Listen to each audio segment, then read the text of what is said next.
Nah ini dok, mengenai terapi tahajud itu kira-kira manfaatnya buat apa aja dok?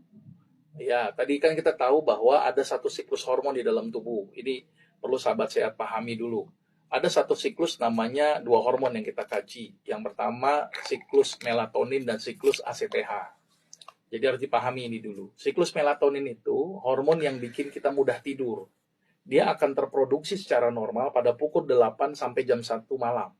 Maka itu sebaiknya tidur kita itu habis sholat isya. Maka itu Rasul bilang kan, karena yakrahun naum qoblal isya wal haditha ba'daha. Rasul itu tidak suka tidur sebelum isya dan berbincang-bincang sesudahnya. Artinya dalam keadaan waktu Rasul normal gitu ya, habis isya tidur, kecuali memang ada keperluan ya. Berarti menunjukkan kira-kira habis itu jam 8 jam 9 tidur. Nah, di saat itulah melatonin terproduksi. Maka itu kalau bisa kita tidur jam segitu tuh. Makanya kebiasaan begadang sangat buruk. Ya, jadi ingat lagu Roma Irama ya, jangan begadang ya. Nah, tidur tuh, bangunlah di sepertiga malam. Ada satu siklus namanya hormon ACTH. ACTH itu mulai diproduksi jam 1 sampai jam 6 pagi. ACTH akan merangsang kortisol di ginjal. Nah, kortisol ini diperlukan tubuh, tapi kalau berlebihan dampaknya. Jadi apa sih fungsi kortisol? Pertama, menyebabkan peningkatan gula tuh. Gula dibutuhkan, tapi kalau kelebihan kan masalah. Maka itu bagus sekali kalau orang yang punya diabetes, kortisolnya jangan berlebihan. Nah, kortisol itu bisa turun kalau kita tahajud. Kenapa? Kan tidur tuh, jam 1 bangun. Nah, pada saat itulah aktivitas kita dilakukan proses sujud. Maka kortisol akan turun. Terus tadi fungsi kortisol itu tadi untuk merangsang metabolisme. Maka itu orang-orang yang punya kasus hipertensi, kasus gangguan jantung itu bagus supaya kortisolnya tidak berlebihan dengan tahajud.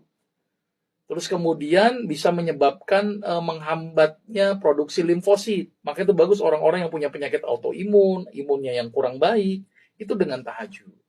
Terus kemudian bikin hati juga menjadi tidak mudah labil, stabil dia, tidak mudah emosi, tidak mudah marah-marah gitu ya. Karena tadi ada satu hormon yang menyebabkan kita gampang emosi, yaitu kortisol ketika berlebihan. Makanya kortisol itu dibutuhkan, tetapi jangan berlebihan. Nah, dengan cara apa? Tahajud.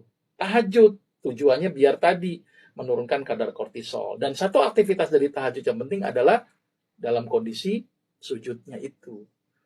Ya, jadi sujudnya itu yang menyebabkan hentakan dari jantung ke otak, tak, sehingga menyebabkan ACTH jadi turun, ACTH turun jadi kortisol jadi turun. Itu penjelasan singkatnya gitu ya. Tapi kalau nggak salah saya sudah ada juga di YouTube ya, jadi mungkin bisa dikaji lebih dalam. Baik, jadi Ya, manfaat tahajud dari sisi kesehatan itu luar biasa ya dok. ya menurunkan tensi, menurunkan gula, gitu ya, membantu menstabilkan gula, membantu menstabilkan tensi, terus bagus untuk mengurangi resiko bengkak, meningkatkan respon imun, bikin hati juga menjadi tenang, tidak mudah depresi dan euforia.